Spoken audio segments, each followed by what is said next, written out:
ഒരു ഇൻവെസ്റ്റ്മെന്റ് എന്ന നിലയിൽ ഒരു പ്രോപ്പർട്ടി വാങ്ങുമ്പോൾ എന്തെല്ലാം കാര്യങ്ങൾ ശ്രദ്ധിക്കണം? ആദ്യം നോക്കേണ്ടത് ഇതിന്റെ പർപ്പസ് ആണ്. എന്ത് ആവശ്യത്തിന് വേണ്ടിയിട്ടാണ് പ്രോപ്പർട്ടി വാങ്ങുന്നത്?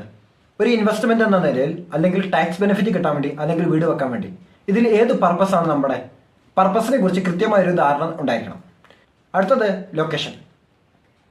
ജോലി ചെയ്യുന്നത് എറണാകുളത്ത്, പ്രോപ്പർട്ടി ഉള്ളത് കോഴിക്കോട്, ബിസിനസ് ഉള്ളത് ബാംഗ്ലൂർ. ഇങ്ങനെ വരുമ്പോൾ എന്താണ് മെച്ചം? അതേപോലെ തന്നെ വൈകുന്നേരം ആയാൽ അടുത്തുള്ള അയൽവാസി പൂരപ്പാട്ടാണ്. എന്തെങ്കിലും കാര്യമുണ്ടോ? ഇല്ല. അപ്പോൾ ലൊക്കേഷനെ കുറിച്ച് കൃത്യമായ ഒരു ധാരണ ഉണ്ടായിരിക്കണം. അടുത്തതായി പ്രൈസ്. ദീർഘകാല അടിസ്ഥാനത്തിൽ ചിന്തിക്കുക. അതേപോലെ തന്നെ ഈ പ്രോപ്പർട്ടിക്ക് അതിനുള്ള വാല്യൂ ഉണ്ടോ? മാർക്കറ്റിൽ പിന്നീട് ഈ പ്രോപ്പർട്ടിക്ക് വില എത്രത്തോളം കൂടാൻ സാധ്യതയുണ്ട് എന്നീ കാര്യങ്ങളെക്കുറിച്ചും വ്യക്തമായ ഒരു ധാരണ ഉണ്ടായിരിക്കണം. ഇനി ബിൽഡിംഗ് ഉള്ള പ്രോപ്പർട്ടി ആണെങ്കിൽ അതിൻ്റെ കാലപ്പഴക്കം, അതേപോലെ തന്നെ ഇതിന് ഉപയോഗിച്ച മെറ്റീരിയൽ തുടങ്ങിയ കാര്യങ്ങളൂടെ പരിഗണിച്ചതിന് ശേഷമായിരിക്കണം